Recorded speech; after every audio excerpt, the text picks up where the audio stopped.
Let's try and understand the concept of God in the major religions in a nutshell. First, we'll try and understand the concept of God in Hinduism.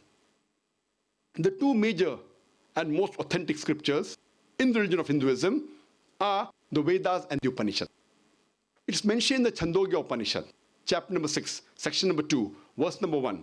Ekam Evadvitiyam. God is only one, without a second. This is a Sanskrit quotation.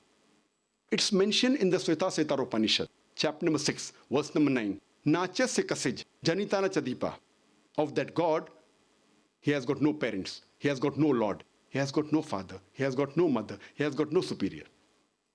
It's mentioned in the Shvetashvatara Upanishad, chapter number 4, verse number 19, as well as Yajurveda, chapter number 32, verse number 3.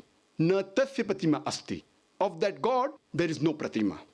Pratima is a Sanskrit word which means an image, a photograph, a painting, a picture, a sculpture, a statue, an idol. It says, of that God, there is no image, there is no picture, there is no painting, there is no portrait, there is no statue, there is no idol, there is no sculpture.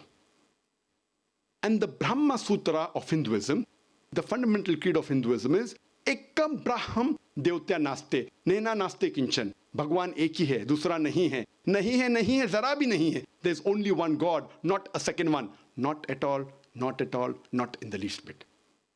So if you read the Hindu scriptures, you shall understand the concept of God in Hinduism and understand Hinduism in the right perspective.